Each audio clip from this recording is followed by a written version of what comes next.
That you've always wanted to ask about comics in general. I mean, remember, these guys are involved in all aspects of production. They're writers, but then they also have to deal with artists and everybody else in between. And we're rich. Yeah, right. We are. We got a question here from the Iron Maiden. How much, when you're working with the artist, like how much say over in the story does the artist get working with the writer? The question was, how much say does the artist have working with the writer over what it looks like? A lot, really, because he's having to put all, or she is having to put all the work in. Like, I can tell an artist, and in the next panel, 20,000 hedgehogs come riding over the horizon, and they're all wearing different hats. Make sure at least one is a Stetson. And then on panel 2, and then they have to draw it. So it took me 5 seconds to come up with that. It takes them all day. And they curse me. But no, it all depends on the story and the situation. Like, if I'm writing a story and I don't know who the artist is going to be, I'll give a more detailed plot. And I'll emphasize, make sure this guy is wearing a derby, because in 3 pages it's really important.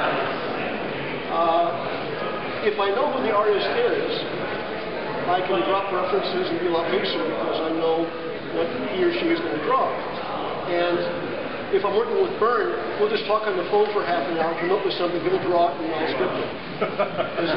That's how Stan and Jack used to work. You know, John Romita Sr. has a famous story about riding home to Brooklyn with Stan and Jack. And he was in the back seat, Stan was driving, Jack was in the front seat, and they were talking the story out back and forth. And John was just listening and realized they're talking about 2 completely different stories and don't realize it. You know, and Jack would draw something and Stan would go, okay, you know, he was scripted. And it would all work because there was great synergy. Even though they'd be going in totally different directions, it's almost within the same words. But, you know, if I'm working with Salvia Sima, for instance, which I did for a number of years, I can just do ridiculous things and I'll make it work. Because that's just how good he is. I mean, I've worked with some new guys who haven't quite gotten it. But usually, if there's something that they didn't quite get in the storytelling, I can cover that in dialogue. Or, you know, if we have enough time, I can say, no, he's supposed to be in the derby. He's one of those round heads. Oh! Or if Tom Palmer is the agent, you can just say, Tom is supposed to be a derby. And when it's printed, it'll be a derby. Because he's just like, What's your question? As soon as he said Sal and John Romita Sr., I just wanted to sit in the chair and just do Sal's my favorite artist. Oh, Sal is my favorite Spider-Man. Yeah, Sal is Spider-Man. Sal can go just about anything. I mean, I've been so lucky to work with both Sal and John. And John Buscema, hands down, was the best, finest illustrator I ever worked with. He could pencil a girl so beautiful and make it pretty. And, you know, and a man so ugly, he could make it cute. And Sal is the better cartoonist, the better storyteller. They're both great in their own way. Do you know that Robert thinks you'd be the hot dog when you get first? Yeah.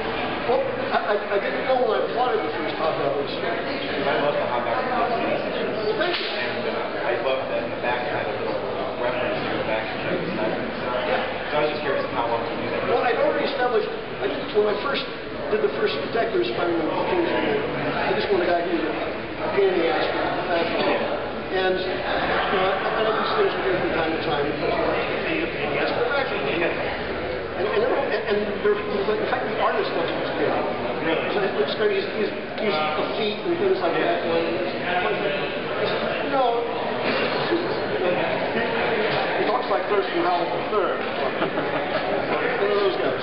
And someone from the Hamptons. And just a pain in the butt. And when I plotted the first Hobgoblin story, I wasn't sure if these movies were going to be. I was going to make it a mystery for a while. See see how it evolved. See if anyone liked it. But as I was scripting the first story, I suddenly realized, what's Kingsley?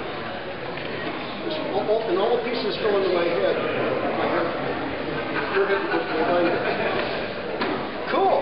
You know, so when I sent the script in, I called Tom Falcon, who's the editor, and told him, he says, it's on its way, and I know who he is. And Tom says, okay, who is he? He says, I'm going to tell you. He says, what do you mean you're not going to tell me? I said, look, if I don't tell you, you can't accidentally mention it to someone it's all over. Even before the internet.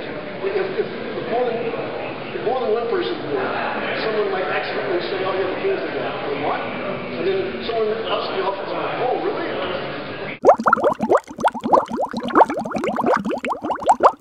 Makes a writer's job really easy, because you don't have to explain what you have to draw because you don't forget anything. And he's fast in the last, he's just incredibly fast. I wrote an Avengers annual. Once the Ditko incident and burned the finishes off. And, you know, I came up with a story idea with Arnim Zola as the bad guy. Everyone knows who Arnim Zola is? Yeah. Big guy with a TV screen with his face in his chest and his electrode in his head. And this incredible visual, and there's maybe like 3 people in the business who can draw him and not make him look stupid. You know, Kirby, of course, you know, Mike Golden could probably do it.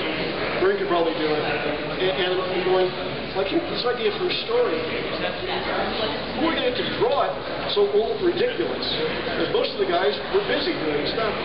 And I mentioned this to Tom DeFalco, and he said, well, this might sound odd. What about Steve Ditko?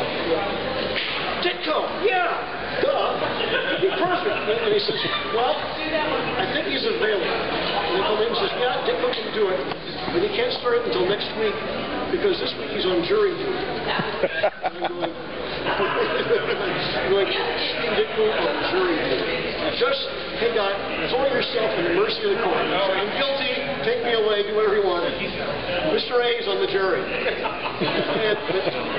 So he started next week, and because there's a deadline coming up, and one day I get a package, and it's the first 20 pages of this 40-page story. This is incredible.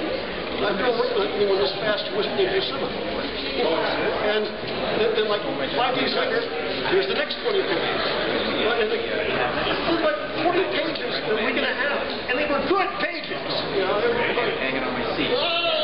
So I left. Okay. I called the group this morning. I said, I want to get out of it.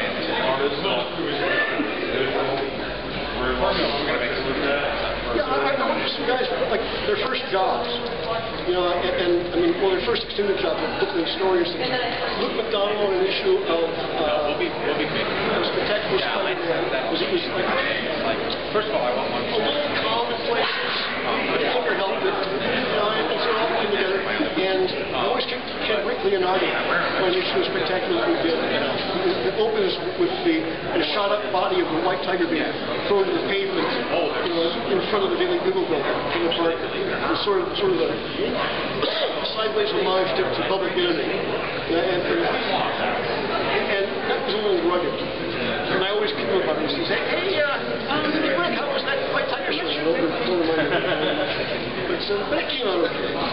But it was their first job, but it wasn't bad, and they got better, real fast.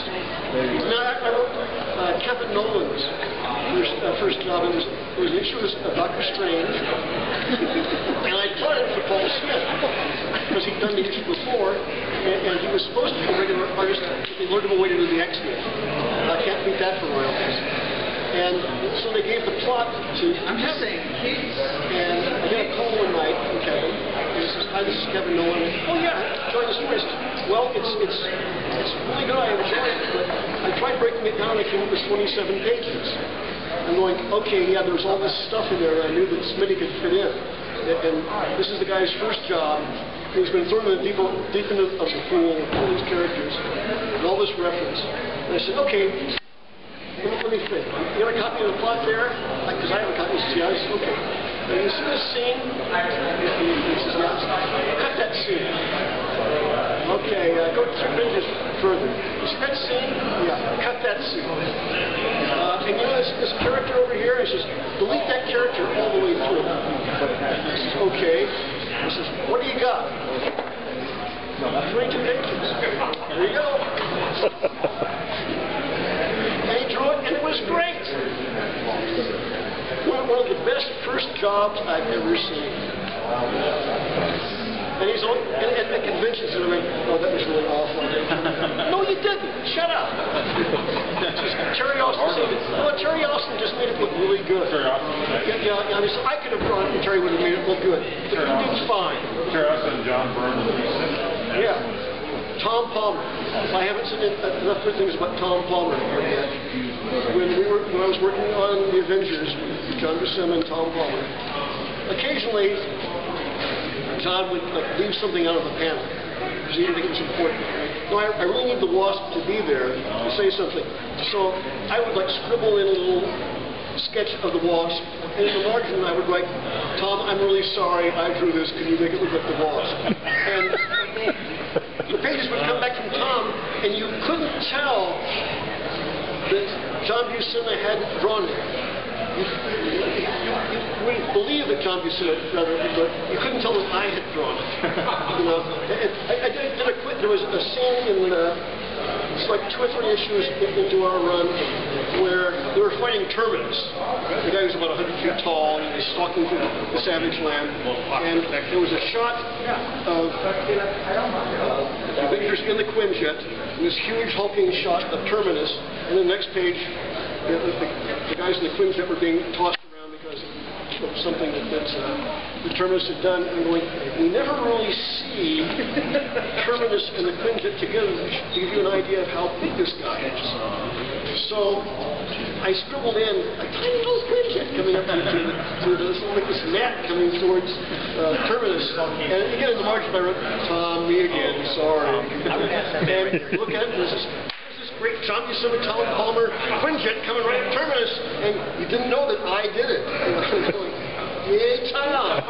That's how good Tom. I can draw something, and Tom Palmer will make you believe that John Buscema drew it. That's how good Tom Palmer is.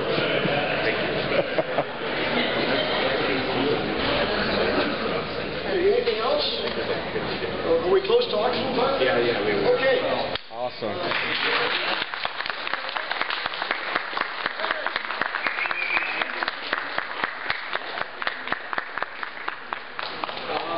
We gotta go back to signing stuff. All right, guys, smile for the camera. Oh, you gotta get a picture. There you go.